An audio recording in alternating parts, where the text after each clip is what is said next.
your involvement and subscription to Under the L not only has a direct effect on the talent that can be brought and attracted to DePaul, but you can get some great membership perks from exclusive gear to larger social gatherings involving our student athletes. Go check out underthel.org today. The train's leaving the station. Are you on board? On today's episode, we talk all things search season. We talk the new coaching vacancy at DePaul. Tony Stubblefield was relieved of his duties, and we get into that with Curry Hicks Sage, who is a hashtag search season expert on Twitter, and we get into all of the different names that are coming up this early in the process, and we get into the process as a whole. So I hope you guys enjoy that. So we'll get into that, and we'll talk a little bit more on the other side of it. We talked for about an hour and 15 minutes. Really fun time. So I'm going to keep it short, keep it sweet. Let's jump right into it. Blue Demon Nation.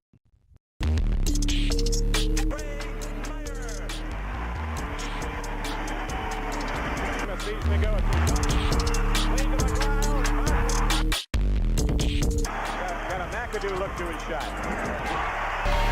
Spins, fade away. Yes, sirree! Chandler hits the three. Oh, tough shot. Giving it up to Reed.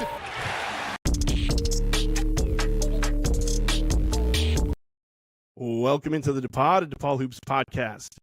Thank you for joining me. Thank you for taking the time today to talk all things coaching search for DePaul. And before we get into that and before we get to our guest, the DePaud is also brought to you by Home Field, a premium college apparel brand that digs through history to find unique logos, mascots, and moments. So head over to homefield.com, and if you're a first-time customer, use promo code DePaud at checkout and enjoy 15% off your order. And if you have been a customer of Home Field, be sure to click the link in my bio and get a little extra there, a little extra perks there as well. So today's episode, Tony Stubblefield was relieved of his duties as head coach.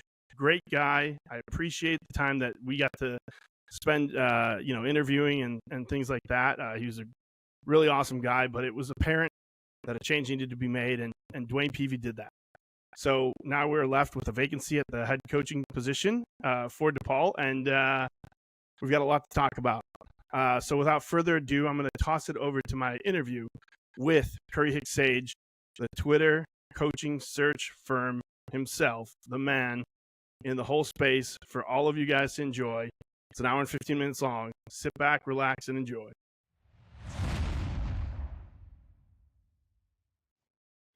All right. Welcome into the DePaud. Welcome in Curry Hicks Sage. He is the search season extraordinaire. He started off doing UMass Twitter Spaces a couple years back, and it kind of blew up from there. So welcome on, Curry Hicks. Great to be here. Excited to talk DePaul stuff. It's been a long time coming, I think, and I'm excited to jump in. No, thanks for taking the time. So why don't you start off by telling me what you do, or telling the audience what you do? In terms of the search space, yeah. So Curry Hicks Sage, which of course is a play on the Curry Hicks Cage, which was where Dr. J played at UMass, kind of an old barn, great gym. And I didn't go to UMass, but I grew up next to the campus when Calipari was there, so I became kind of a diehard hoop head. And as the team kind of regressed, not terribly unlike DePaul in some ways, the account had blossomed a little, and there were a lot of people who followed it. And as we got into a search 2 years ago, and I had at that point over the years just gotten to know a lot of people in and around college basketball, I kind of was like, you know what, I got to use my account and any credibility or reach that it had to really cover the search that we're going through and make sure we get it right. And as Mr. Hotballs, the famous UConn poster, always says, cyberbullying works. Right. He's half joking, right? But I think there is an element in which kind of keeping that pressure on your athletic director and the powers that be who are making the hire by just, bringing as much informed daylight as possible to the process is good, because you don't want you want to have a say in the thing you care about and suffer through all winter, right? And if it's most cases it's a couple weeks. In your case, it's it's going to be 10 or 11 weeks, but Right. that's a fairly short amount of time in the grand scheme of how much time diehard fans spend thinking about and watching their team. So I always felt like there should be an element of um, fan involvement and the kind of traditional like deference to the professionals. And I use that term very lightly because, as we've seen with a lot of your hires, they haven't felt terribly professional in terms of the way those hires went down. Right. But that way of doing things, I just always took issue with. And then as I got deeper and deeper into that search, which led to Frank Martin being hired, who I support and has been a very good hire, despite the fact that he's maybe the one person in college basketball who hates me. But that's that's part of the deal. As long as he wins, I'm happy. Right. But through that, because I just went so all in on the search. I think he was like, "Who the fuck is this guy?" And didn't help that his son started on the team the next year, and I had one modest piece of criticism on the internet. But we won't get into that. Frank's doing a lovely job. And I can't blame him for getting frustrated with a fan who, I have kids of my own, so I get that.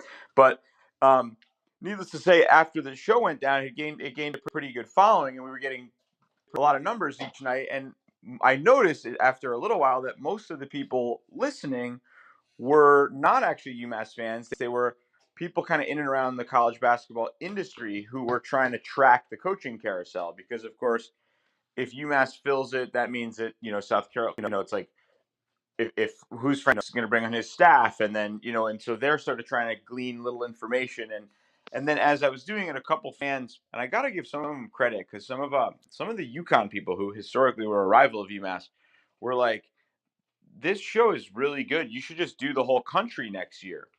And so I said, all right, like whatever. So then last year, 2023, was the first I kind of coined search season with the SZN. And that was when I always had a fair number of contacts and, knew people around certain programs and this and that. But that was when it just like really blew up, and people I had kind of gotten to know during the first UMass search, helped me connect me to more people and more people. And now it's like just in a, sometimes I just am shocked that, where this has gone in terms of who I spend my days talking to, and try to balance my life as a, gainfully employed 38-year-old male in New York City with two kids, and the typically month or two of search season. But now it's like with Huggins last That's year round. June, and then this, it just becomes whatever. And then it's become like kind of an honor that anytime there's a search opening, I just get people who feed me stuff, and sometimes they're full of shit, and a lot of it is me trying to figure out the veracity of the rumors I'm getting, what's true, what's not, and hunting stuff down. And I always say, I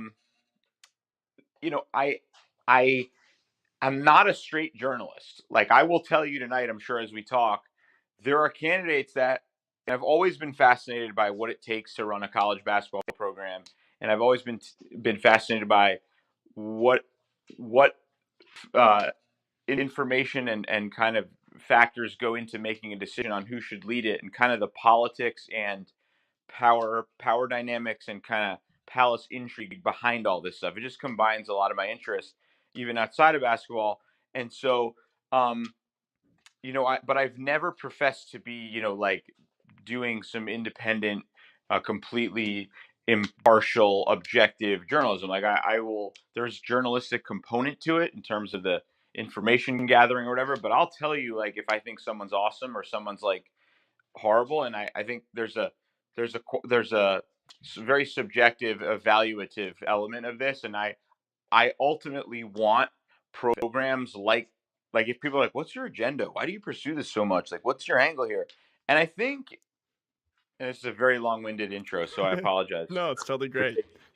But I think I've come to a place where my agenda in part is to change. If I, and it sounds a little ambitious, but is to change the way the conversation takes place with respect to what constitutes good coaching and what constitutes a good a good set of hiring practices, because a lot of the conventional wisdom around this space, and I become, for whatever bizarro reason, just fanatically obsessed with it. And I just think it's just been done so terribly so many times, and there are reasons why that is. It's not just like, oh, you got it wrong, you know and it goes much deeper than basketball. It's stuff we all touch on, I think, in our professional lives, and that, frankly, I've been personally in different parts of my life on the unfair end of, and the like, I've been the beneficiary of getting jobs that maybe people were more qualified for, and then I've not gotten jobs that I was more qualified for. So it's something I think that's actually quite universal. And once you kind of realize that, oh, like, yeah, it's just a job search, and all the dynamics that encompass it are present in other searches, except that here, in many instances, you have fans who suffer through the consequences of it, not just employees or whomever. And So I and just find it oh, endlessly sorry. fascinating, and I just love to get in the weeds, and it's become a strange, and major part of my life this time of year. Yeah, and DePaul's really a case study as to why, like, it needs to be looked at differently, really, because you look back at the previous couple of searches they had, hiring a search firm to, the previous athletic director hired a search firm to find the a coach that had previously coached here. So definitely needs to be looked at with a little different lens, right? So I appreciate you taking the time to come on and, with this new vacancy at DePaul, and talk a little bit about what we need to look for as a fan base and coaches, and how we should go about putting those names forward.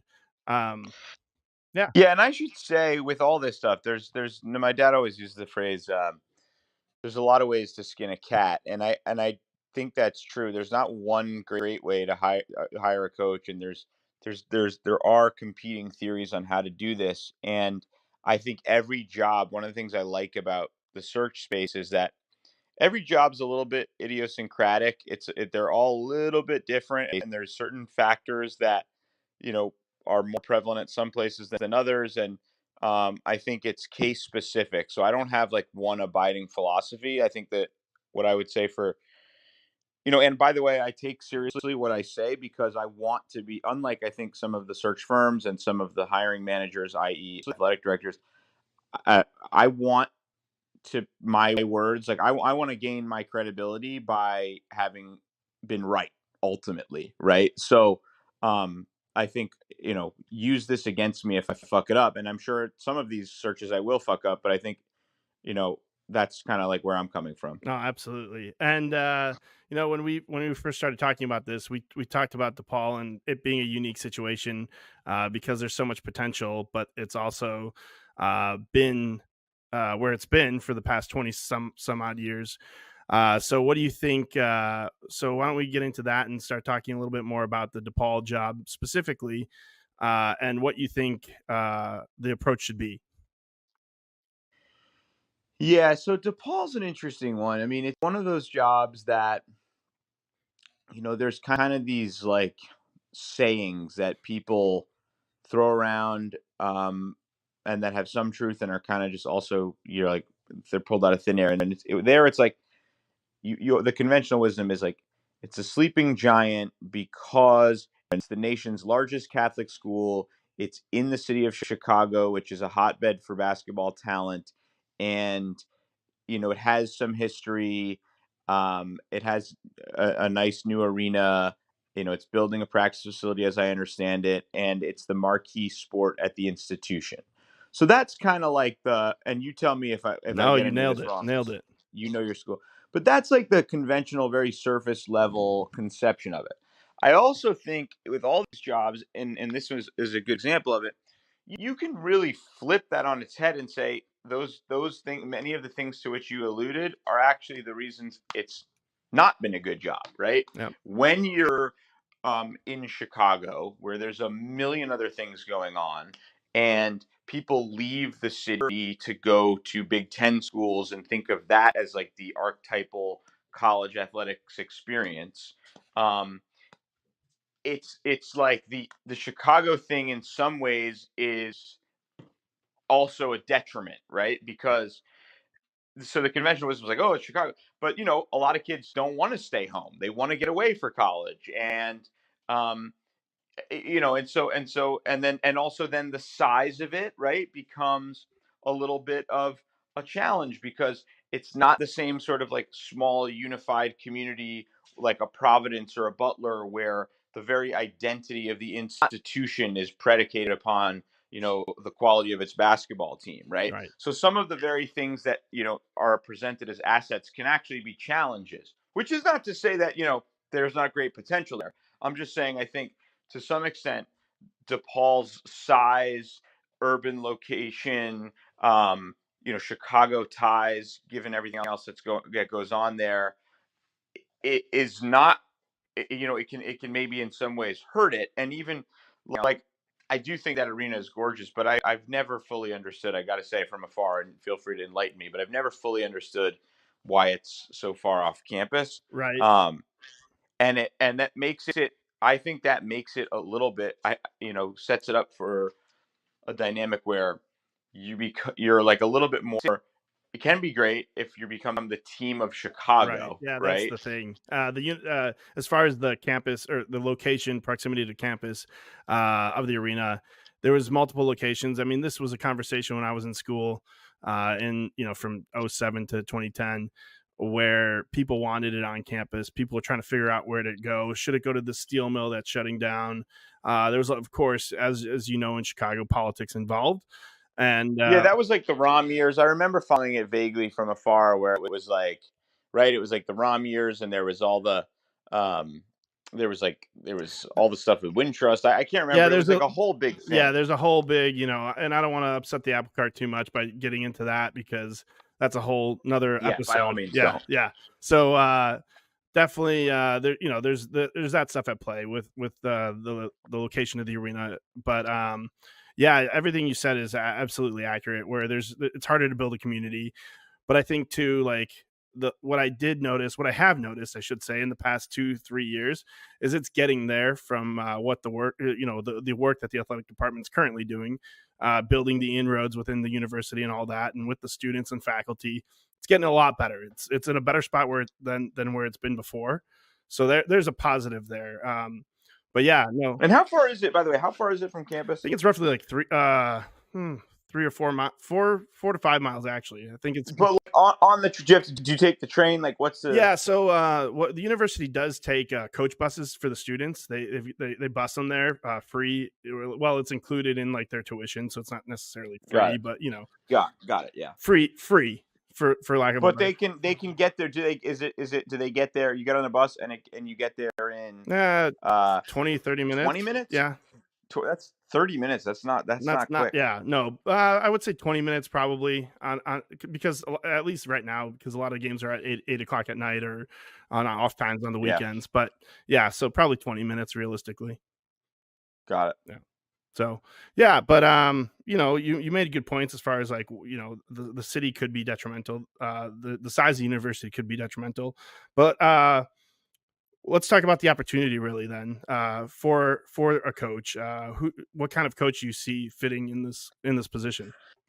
So I have, against the counsel of some people I trust in the Chicagoland area, I believe that that you guys need what I would describe as an obsessive, right? You need someone who's as obsessed with making DePaul basketball good as I am with coaching searches and the process of that undergirds them, and you are with rooting for your team, right? Right.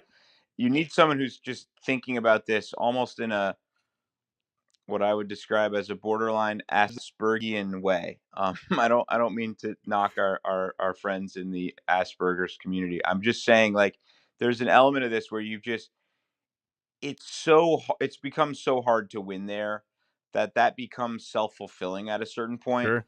and you need someone, I think, psychologically beyond all the X and O and all that stuff, psychologically, who sort of has a pathological belief that you deserve to be and can be good, and is going to be so unrelenting and, turning every leaf and, thinking in every sort of outside the box manner that it can overcome some of the challenges you face, and the fact that you are starting from uh, a position of weakness relative to your peers in the conference who, all have better situations than you do at the moment. Right.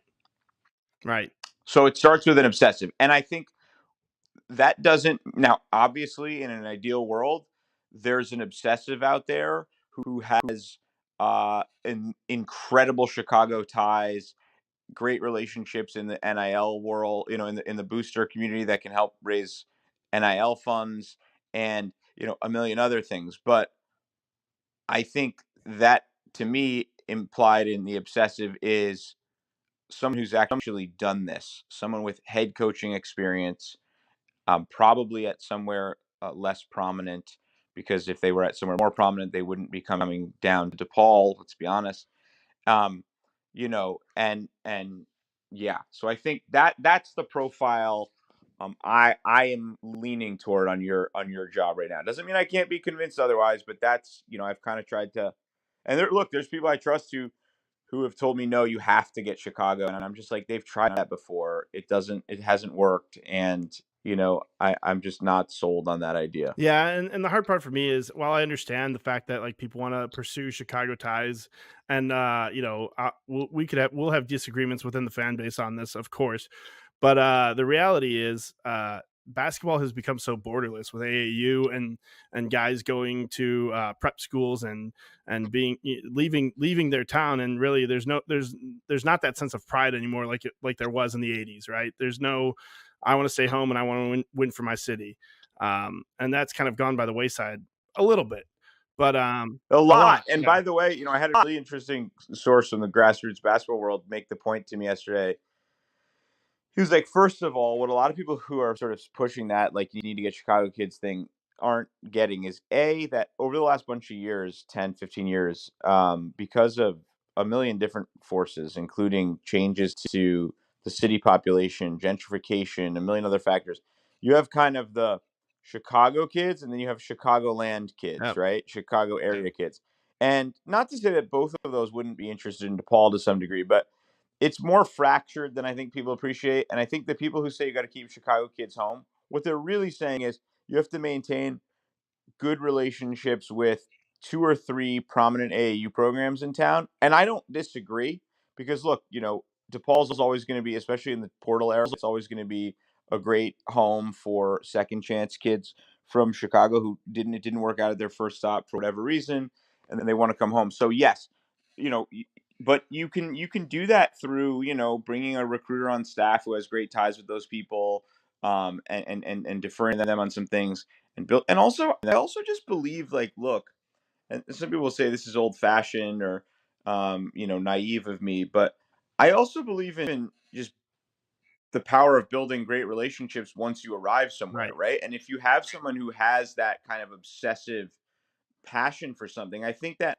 enough people in time, do will kind of like be like, yeah, this guy, he gives a shit. Like, I can respect this, and it may take a little time, but I think the yes, this can be a brazenly and kind of like disturbingly transactional business. It's just like, you give me this kid and I'll take care of you, whatever. If but I still believe, like, you got to form relationships. You got to do the legwork, no matter who you are, and that's incumbent upon whoever gets the job when coming to Chicago. And the idea that just like keeping a guy in town who has a lot of respect from AAU and high school coaches, that unto itself to me does not qualify you for a Big East head coaching job unless you've shown that, again, like, if you find a guy, give me the name. You know what I'm saying? I think that's, the names I've heard are typically assistants, and I just don't think that.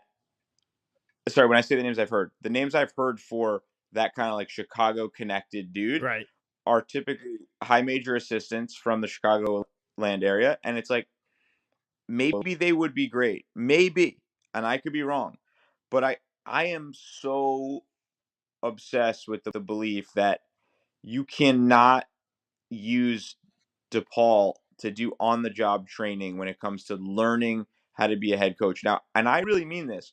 If you have 5 years, 10 years as a head coach at high school or NAIA or JUCO, and then you killed it as an assistant at a high major, now that's a candidate I would look at for sure, just because I think understanding just like what it entails to sort of lead a program. It doesn't matter the level so much as just having a sense of the cadences of it and like what that looks like. Now I'm okay with like there's some guys I think are terrific or associate head coaches at Power 5 schools, and almost without exception, there's a couple exceptions, but without exception, those ones they have a great sense of themselves in no small part because they were JUCO coaches early in their career, high level AAU coaches earlier in their career. They've worked the sideline, and that's really significant because I see every year guys with great reputations as recruiters or whatever, like basically your past coach, right?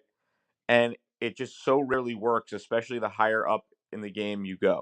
So, There are exceptions. right. There are Right. exceptions, So but let's can we get into names? Can we start talking names? yeah, let's talk All right. So names. one of the name Do you want me yeah, to say? yeah, no. Do you want You to throw? you go. You throw the names out there. I'll let you lead that way. Well, I mean, so do you want me to say names I'm hearing or names I think would just be Let's good? start with names that would be good, and then we'll go into names you're hearing.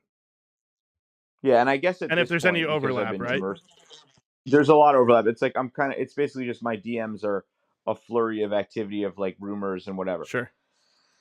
So, like I've heard, for instance, Will Wade as a name, but then I heard like, no, you're somebody said today, the powers that be there maybe uninterested in him because of his past or whatever.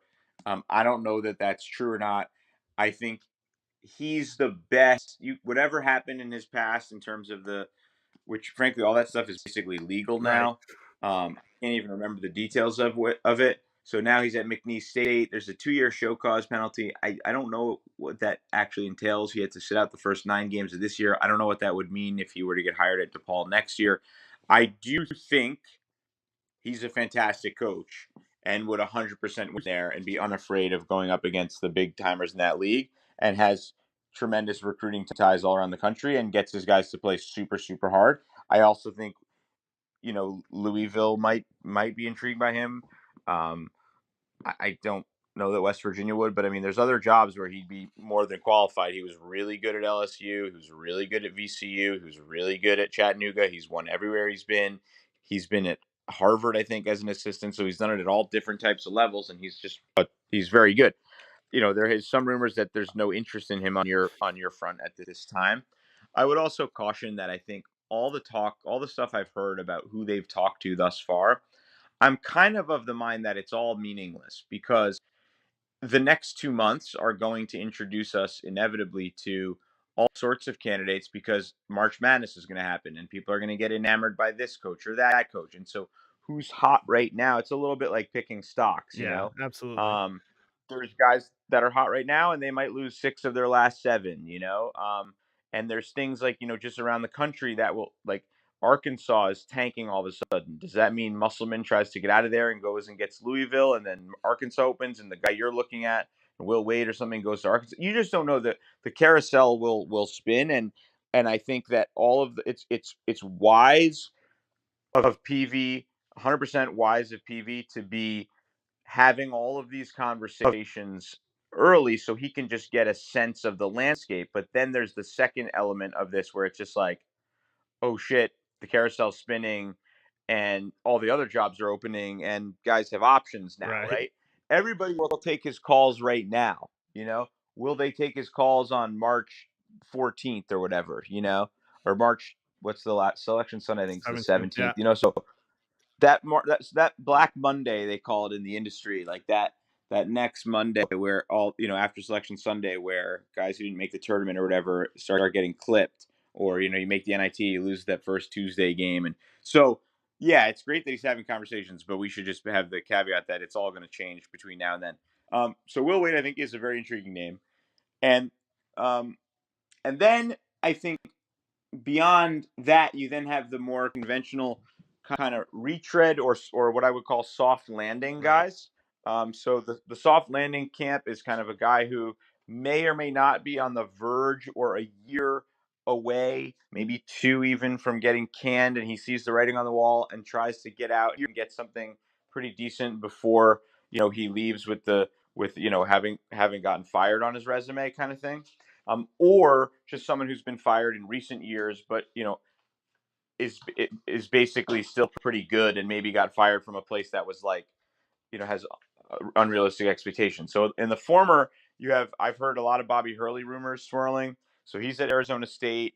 I think he's been there like 7, 8 years. He's made the tournament 2, 3 times. Never got out of the first round, but it's like always been mostly solid. He's like, 1 or 2 games, 3 games, maybe under 500 in league for his career. Solid. Obviously knows the Northeast, knows the Big East, from his brother and from just his family ties and all the And he rest. comes with the Chicago And ties of maybe like Nick Irvin as an assistant potentially as well. does he have Nick Yeah. Irvin ties? So I Nick forget Irvin that. is on his staff. So Oh, he's yeah, on his staff yeah, now. yeah. Okay, is that Mac's That son? I can't remember exactly the relationship, but But it's in that it's Irvin in AAU the Mac Irvin universe. Fire universe. Yep. Yep. Yeah, but that's a good example, by the way, of like I'm sure that they're bringing Chicago kids to Arizona They State, have. right? Yes. Like Yep. Jaden right, Smith is and one then that the comes to question mind off the becomes, top of my head. So Jaden who is? Smith, he's I think a 3 or 4 star from Kenwood Academy, where like DePaul or Stubblefield got a commitment from Chris Riddle, who was his teammate. So it was like the one like 2 kids from Kenwood committing a day apart, and one went to ASU and one went to DePaul. So yeah, that's where I kind of see like that Chicago tie come into play. Yeah, That's on a staff. but then I would say also, well, okay, so he got Chicago kids out there. Did he succeed at the level of which would be transferable to DePaul? And that's a question for your fan base and for your AD Sure. ultimately.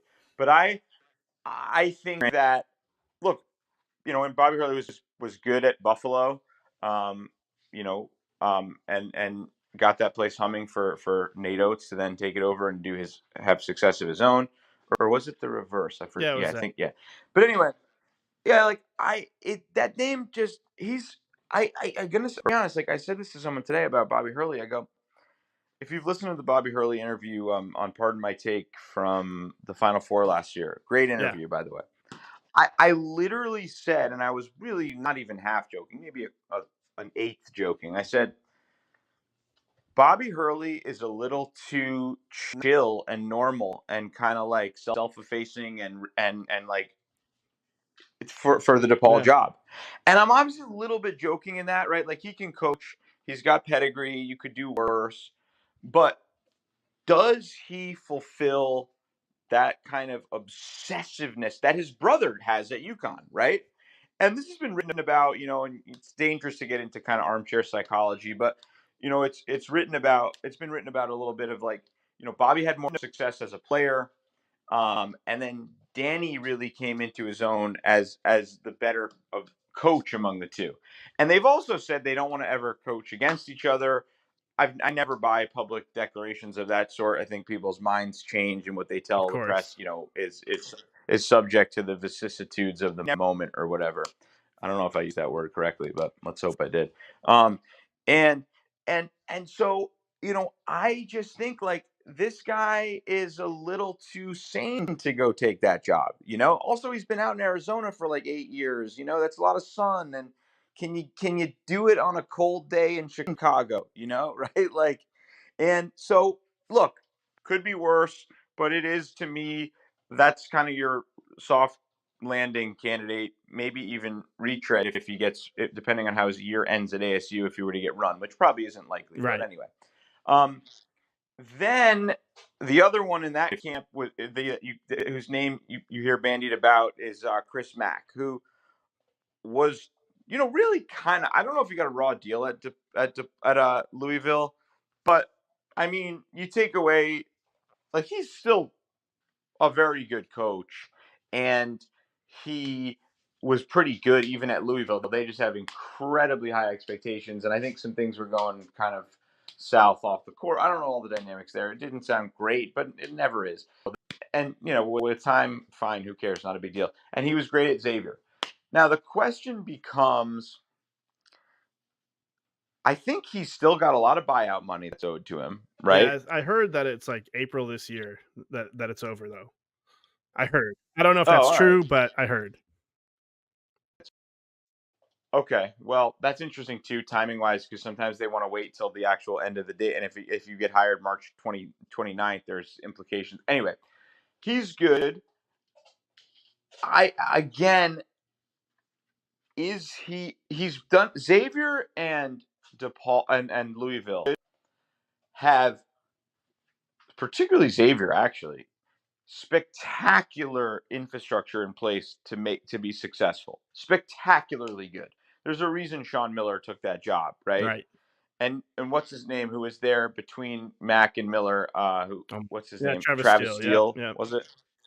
Travis Steele sounds like the name of a porn star. I'm so sorry to say that, but um, anyway, but he wasn't very good, and he still got a lot of wins there, and maybe made the NIT. Like that's a really good gig, and so DePaul is going to come with again, like Xavier basketball runs Xavier the university.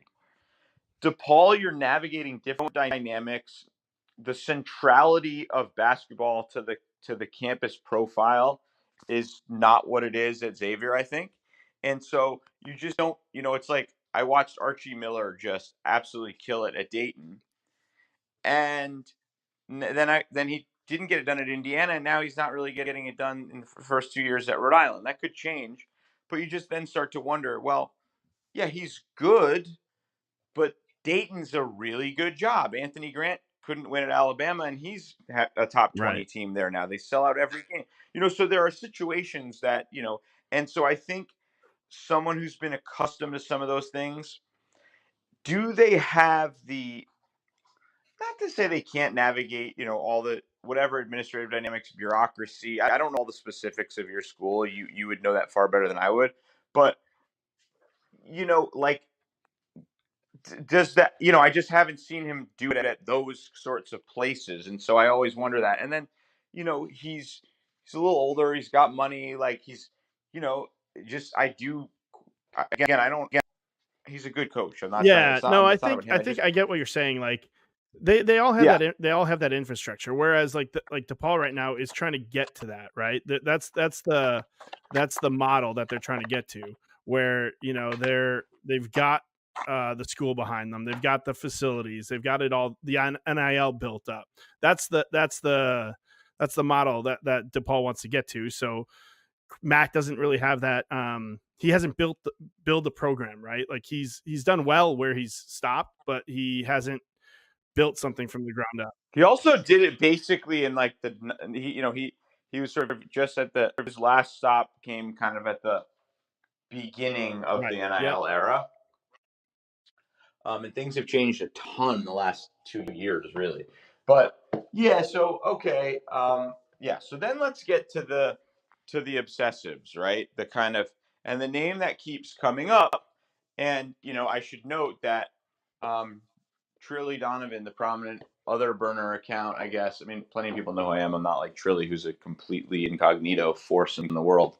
Um, but we sort of, the two of us, for a couple months now, have been on the Josh Schertz train at Indiana State, and it kind of started before that the Schertz momentum became a little more national. So it dovetailed nicely with the fact that like we were really high on him going into the year. I think he won Mo Valley Coach of the Year last year in year 2 at Indiana State.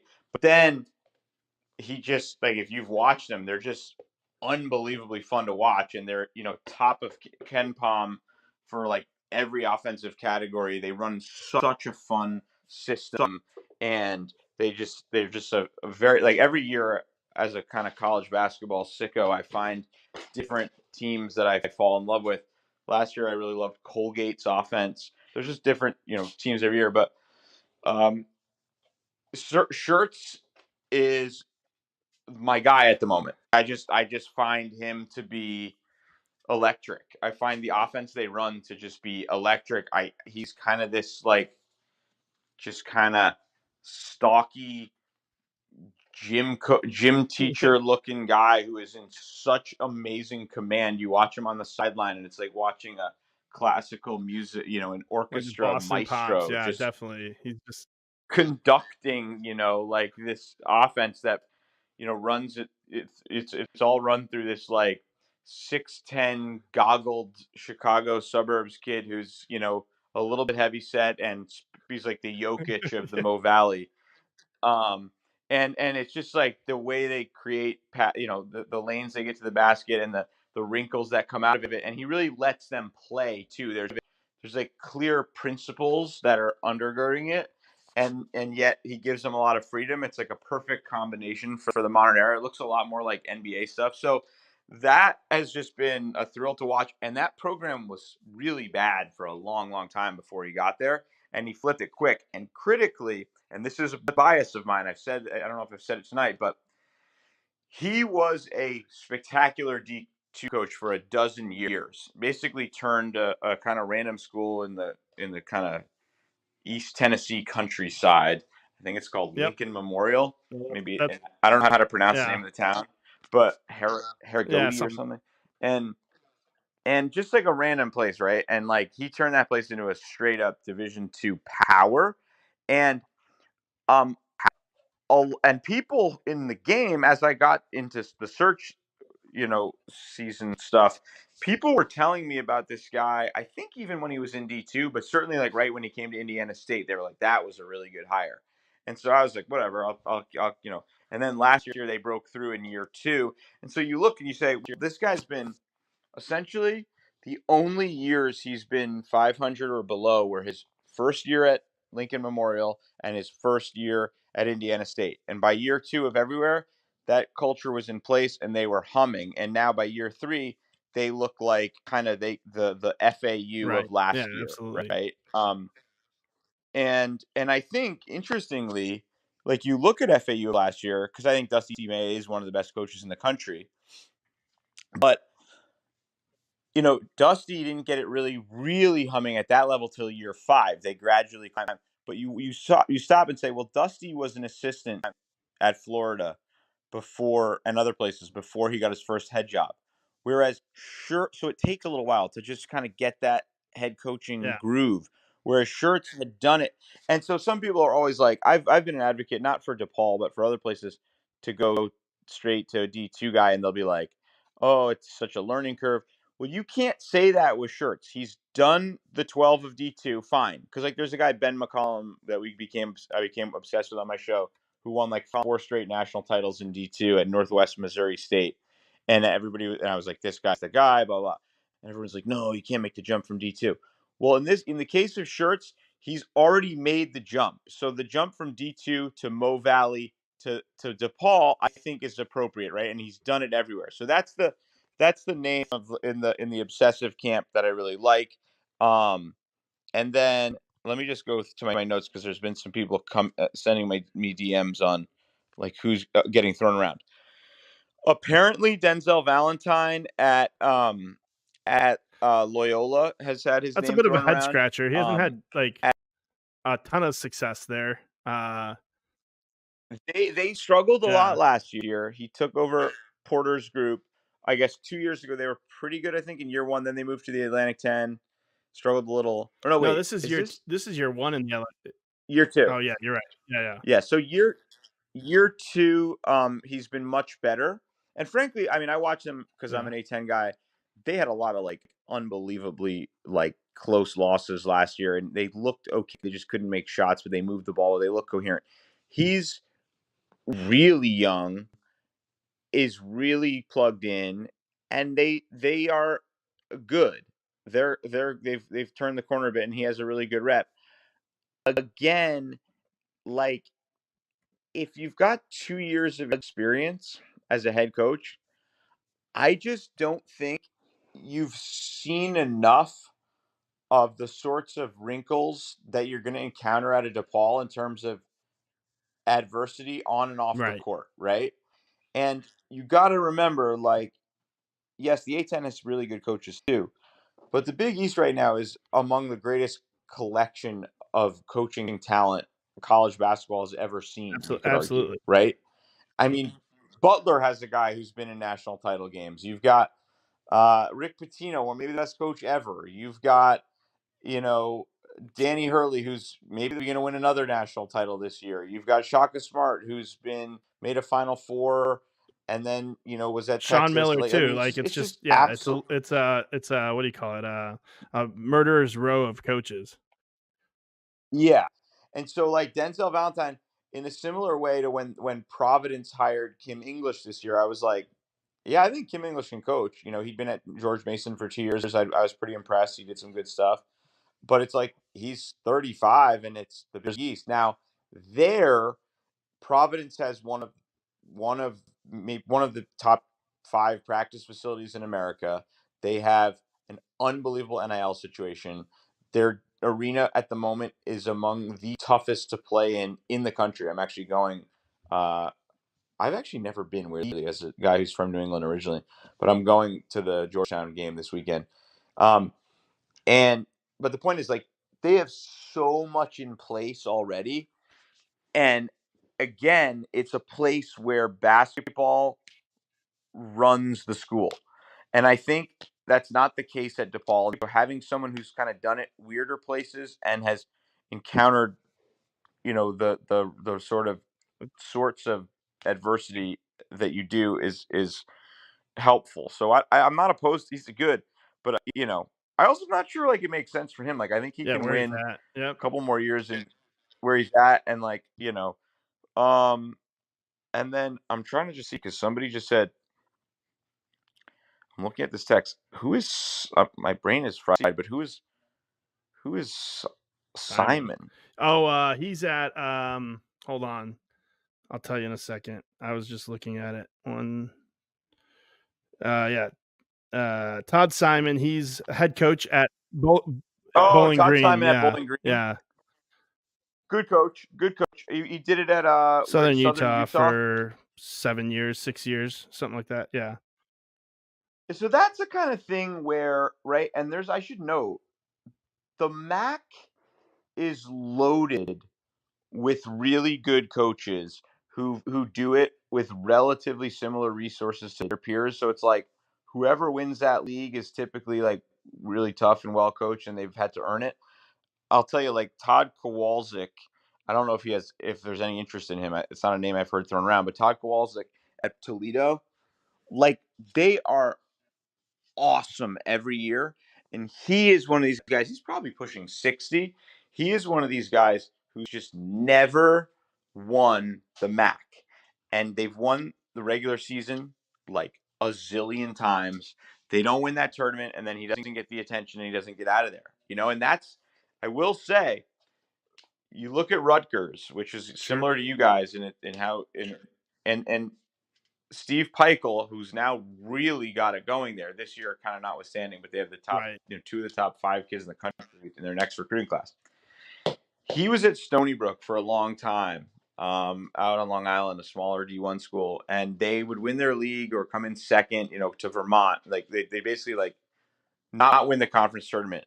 And finally, after like 10 years, he won it, and Rutgers like hired him. And I always think, by year 6, he was Yeah. really good. You could have just hired him 4 years earlier. You didn't? Did you have to see him get it done for 2 days in March to be so convinced? That's one of the wrinkles though that you talk about, So, like that's so focused on, because I hear that even in our fan base today. Like, I don't want a guy that has only made it to the tournament. I want him to have one around, or I want him multiple. which is Yeah, insane. I think that's the dumbest logic. And I will say that, having said it's the dumbest logic, I also get March is heroin, right? You get so intoxicated, like when Shaheen Holloway. So, as a UMass fan that year, people in Shaheen's camp were coming to me early in the search season stuff, and they were like, "Yo, this is the guy, whatever." And at that time, he was like year 3 or 4 at St. Peter's, really good defensively, analytics wise, but they were like reliably 18 and 13 kind of thing. And I was just like, thanks, but no thanks. It's the MAAC. Like, I think we need to go bigger, whatever. And 2 weeks later, and Rick Pitino, who is a UMass alum, came out with a tweet saying UMass should hire him. And I was like, Rick, you're sabotaging your alma mater. And like, I lost my shit. And 2 weeks later, he beats Calipari. He beats, they make the Right. Elite Eight, right? And you're just like, and they're running great stuff, and they're playing harder than anybody on the planet. And Shaheen Holloway is the toast of the universe. And now he's doing an amazing job in year 2 at Seton Hall, his alma mater, which reportedly didn't want to hire him, but then their hand was forced by that run because, of course, you literally have a guy in Jersey who went to the Elite Eight farther than you've been in years, and your coach leaves for Maryland. You have no choice but to hire him. But it's turned out very well. But the point is that, going into that tournament, and by the way, it's turned out very well. So there are instances where the tournament sort of gives you that stage where everybody's watching, and you can make the case that the ability to perform on that stage is unto itself evidence that you should have a bigger job. But there are other cases where guys who are kind of career 500 types with 1 or 2 good seasons, they then make a tournament, win 2 games, and everybody's like, oh, this is the guy, and they get a huge job, and it's kind of like all Yeah. for naught. And so I think don't overweight the appearance, the performance in March. Now, obviously, like if you look at Dusty May last year, the team was 35-4. So I'm saying it's so interesting, right? Because let's say he goes 31-4 last year, as he does in the regular season, and instead of beating Memphis at the buzzer or Yeah. whatever, 2 seconds left, I can't remember now, he loses that game. Well, now, and let's say he comes back this year and they have a similar season but lose in the second round. Now he might be in the Right. mix for DePaul, but because he took them to the Final Four, and I should say, had he not taken them to the Final Four, he should have been in the mix for Louisville because he was just that good, right? And it was like you looked at the progression there, and then the crescendo of the 31 wins. It was clear that he was really good. But again, like, don't get so caught up in March one way or the other, and or use that as either evidence to further your point, or just think of it without the heroin Right. aspect to it. I No, don't no, mean to of make course. light of those who struggle with substances, but yeah. So What so about a Porter the Mac Moser? has. Yeah, Okay. so that's the other name I was going to mention. So he has reportedly like a $6 million Okay. buyout at Oklahoma. I have also heard over the years he's not happy. He's not, not that he's not happy. I don't know anybody in his camp, so I really can't speak to it with great detail. But I think that he obviously loves Chicago. Right. Chicago, the Chicago area. He was at Illinois State. I gotta say though, and what he did at Loyola was spectacularly impressive. Don't get me wrong, but I was like going deeper into the Porter file today, and I was like, you know what? This is not as impressive as I was. He would be really good at DePaul. If you can get him, get him. I don't think you can get him because the buyout's really high. But I also think there is this thing that happens when a person makes a Final Four where it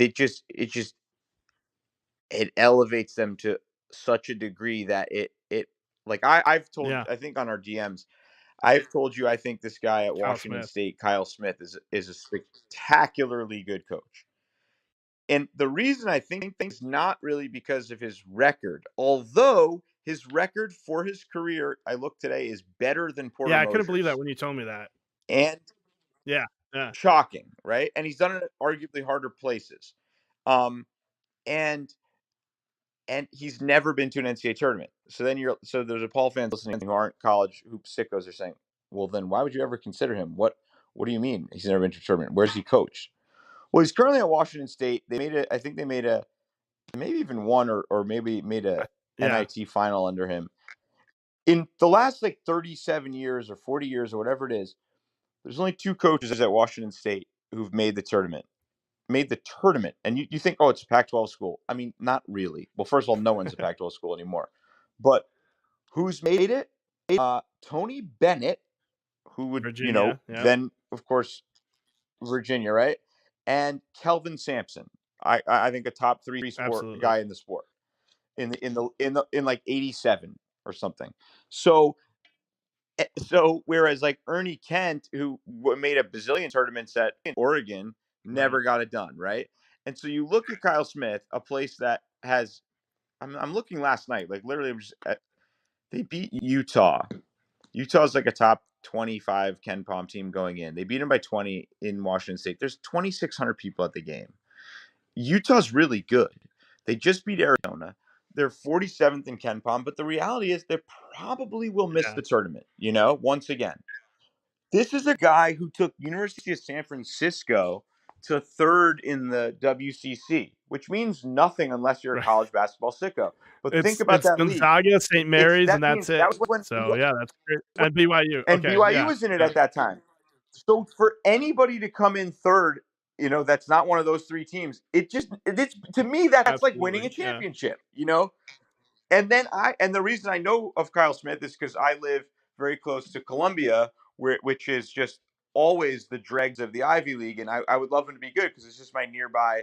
I take my 7-year-old to games like all the time, and when he was there, they won 25 games last year, won the CIT or whatever it was. They have not, in the 8 years since he left, under a guy who had success at NJIT, is not a bad coach. They have not cracked the top half of the Ivy League one time. And, when he was at San Francisco, he left the job to Todd Golden, Yeah. a young coach who gets them to the tournament and then is now the head coach at Florida.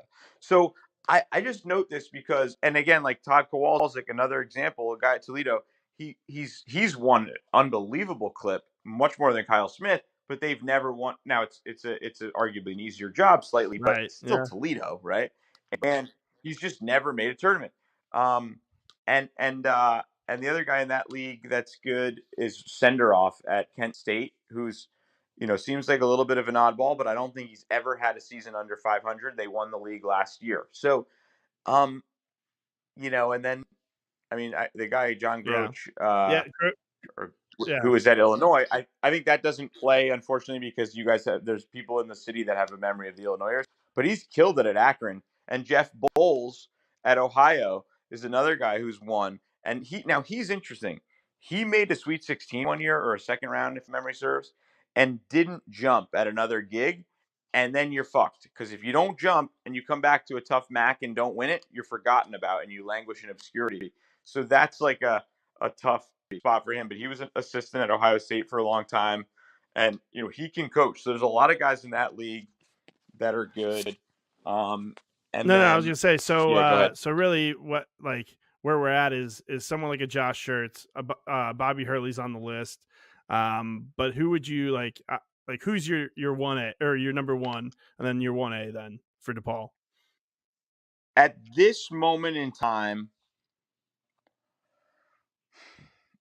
I'm all about Schertz Mentum because I've been watching that team. So I fully acknowledge that I have like heavy recency bias, and I fall in love with certain teams each year. Like last year was Colgate, Matt Langle. So that'd be like my one. The reason that Kowalczyk, I can't even believe I'm saying Kowalczyk. That wasn't one I was thinking of going into this show.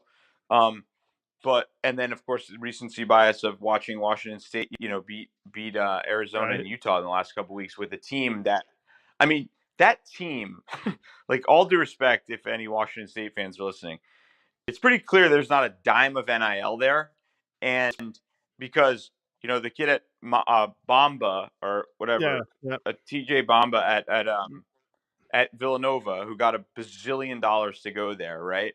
He was a Washington State kid.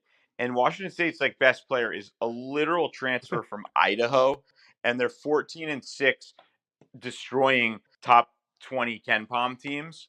And you just stop and think, like, if they could have had a little bit of NIL money to keep the kid who went to Nova, now Smith is 17-3 or something, and they they make a tournament at Wazoo, and everyone's like, "You made a tournament at Wazoo. He's going to get West Virginia, right?" Instead, they're probably going to narrowly miss the tournament, and this guy who's done a spectacular job with nothing resources wise is going to be like not a name for DePaul.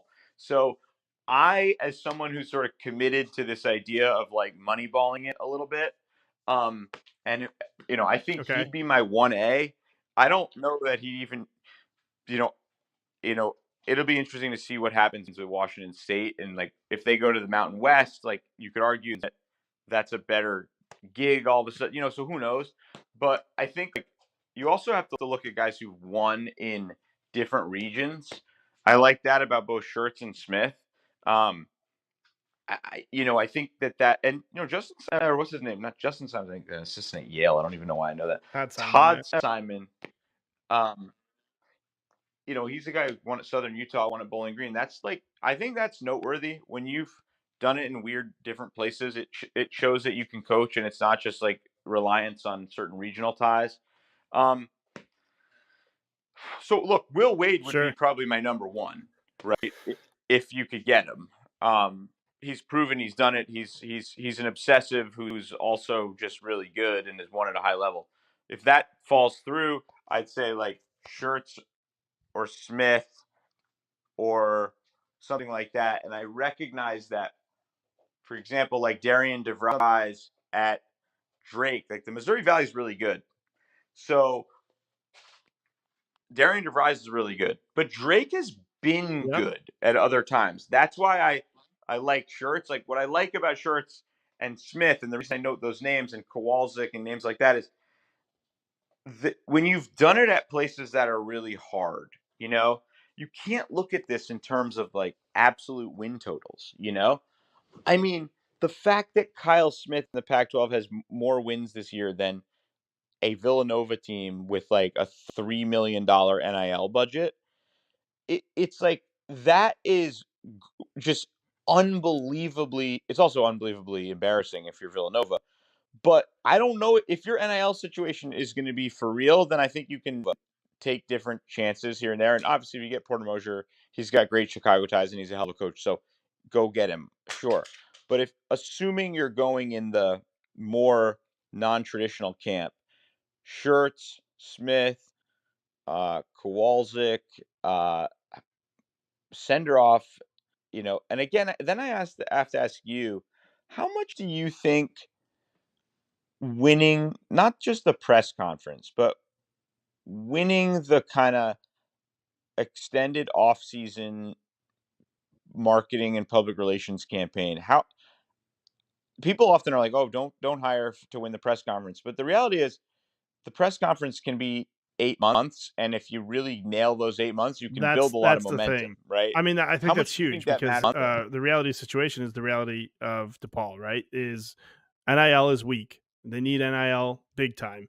That's why I think there's a little, the timing of this is just incredibly sharp by PV and his group, because we're going into next week is the Blue Demon Challenge week, which is the biggest fundraising week of the university. It's actually a day, the biggest fundraising day of the university, and I think that's a sign, right? Like that's what he's going for. Is we need someone that'll propel the NIL, will propel the fundraising aspect of this, because that's a huge deal these days, because it's so integral to getting players, keeping players, and then and then lather, rinse, repeat. I think that's huge. You need a guy with a personality. You need a guy who's going to be the center of attention in the room. And I think that's where like the Stubblefield, great guy, but he just wasn't. He didn't have that personality, and he didn't have that. Yeah. By the Yeah. way, if I could just interrupt you, I am watching in real time as University of San Francisco, where Kyle Smith used to coach, then Golden took it, and now Chris Gerlofson is there, come back from like 15 down to cut the lead against Gonzaga to 3 on the road. And I'm very impressed with Chris Gerlofson right now. His dad was a coach at UMass in the 80s, so when I was born. So I'm a little bit familiar with that program. But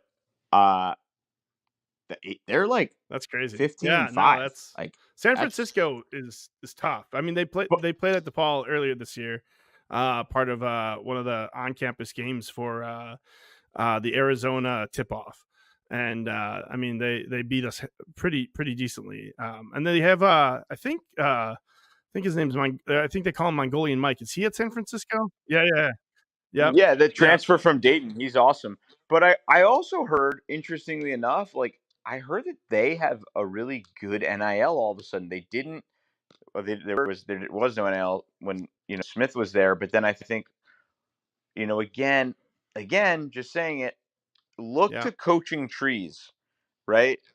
And a lot of times guys make a like, with Smith, he's going to come in there and he's going to get you to a place where the yeah. next hire kills it.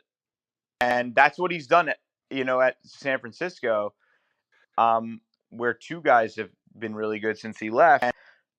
And I think sometimes, and Kowalczyk, I think, would be like that. I think the ceiling with Shirts right now is as high as anybody. He's like 47. He's in that prime. That's kind of the name Yeah, I think I is love the it. I mean, sexiest. that's where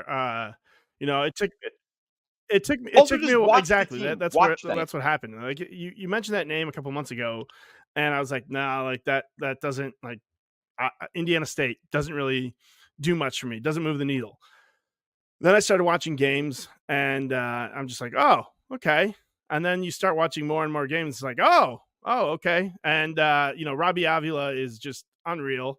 And the poetry in motion that his offense is just it's crazy. It's definitely like almost like the 7 seconds that D'Antoni used to run.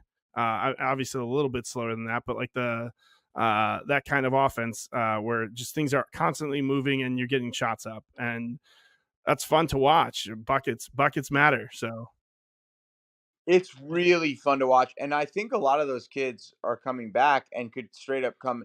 I mean, let's be real. That team would beat the current DePaul team by 25,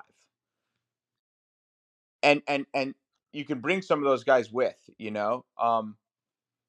Even before you get your NIL figured out, I think probably there's a loyalty to their coach. I don't really know, um, but look, the other thing is like you never know. Like, what if down the stretch, Dusty May or a name that was really hot last year, kind of tapers off. um, tapers off, and now like they get West Virginia and DePaul and Yeah, whatever gets Louisville or scared something like away. that, or Like, Michigan too so if I that think opens again up. that's why.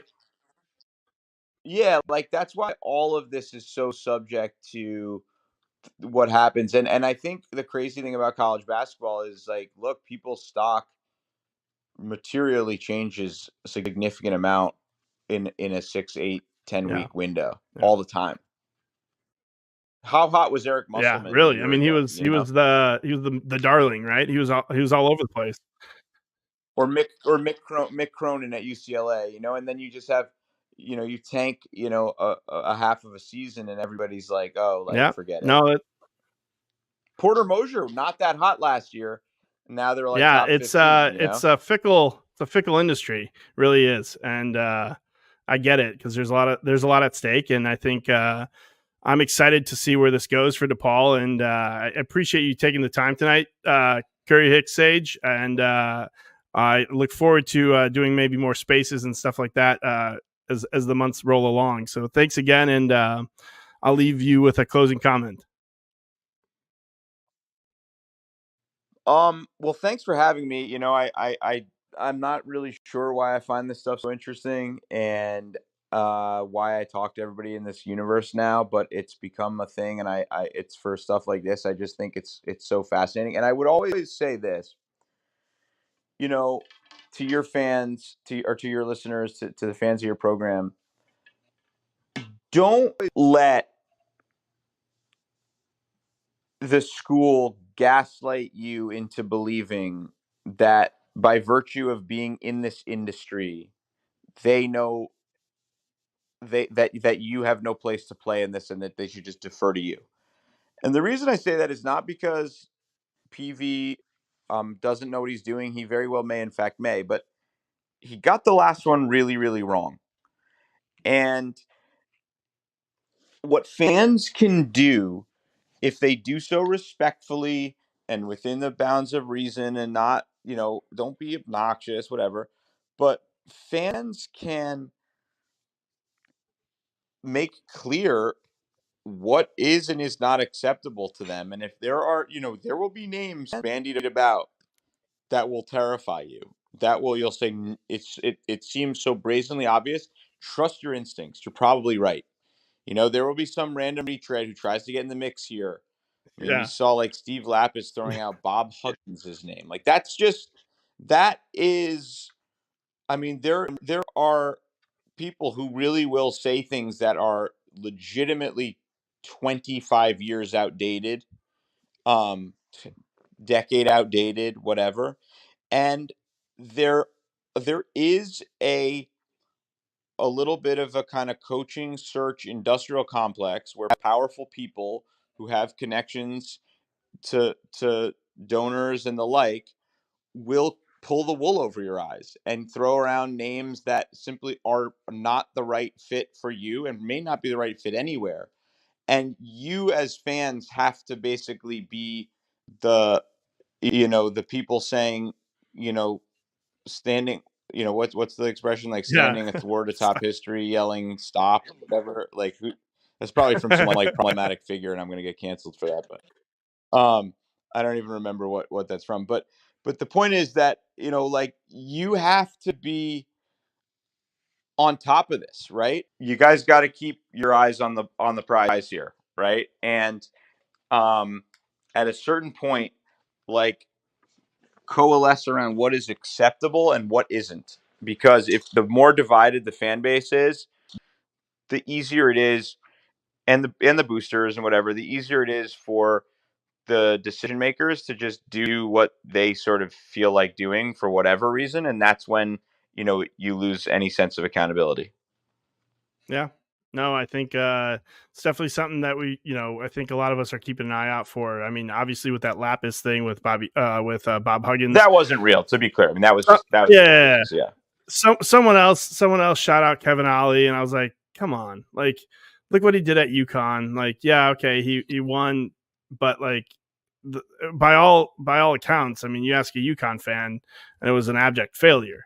So yeah, I mean, we definitely have to keep an eye on that. And remember, people are, agents, managers, friends, family, people are, they have ties in the press, in the national media, and people use these openings as opportunities to float names, even if they know they're not going to take it.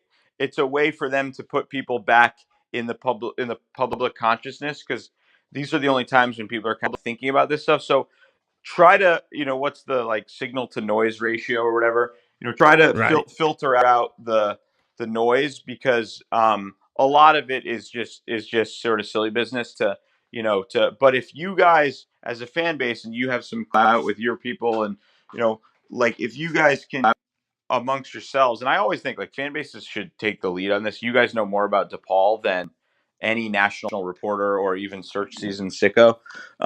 So you guys, with the council of people who sort of follow the national landscape being in your corner, like, I want you to be good, right? I think it's the best thing in college basketball, because let's be honest here, at the end of the day, this is all kind of silly, the fact that I made this a passion project. I've been talking to you at 11:20 when I got to get my kids to school in the morning. Actually, my little one has an ophthalmologist appointment, but he's got glasses. It's really cute. He's 4. But Oh man. all of this is silly business in some ways, and yet, if everybody's going to have skin in a stake in the people who suffer through it every winter, I believe fundamentally, like, my philosophy is they should have as a big say too. So they should have fun with the search leading to it.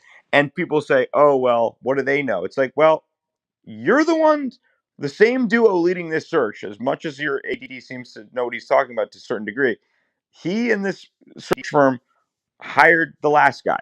So, Yeah. That in itself takes away the notion that, like, look, if there are certain ADs who kill it, right, and get great hires, and if you have one of those ADs who's done that, I think it's like, yeah, We got the guy. Do your thing. I trust you. Whatever. But if you've not been shown that, again, no knock on Peavy. I've heard good things about him.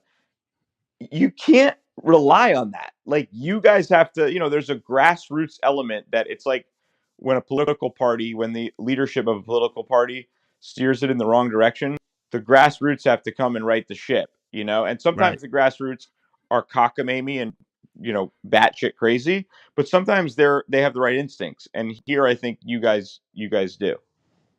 Well, I appreciate it. And I think there'll definitely be more conversations to be had. And I appreciate your time and look forward to when this is all over and we've got the right hire and the right coach in place. So thanks again, Curry Hicks. Yeah, personally, I never want it to be over, but thanks for having me.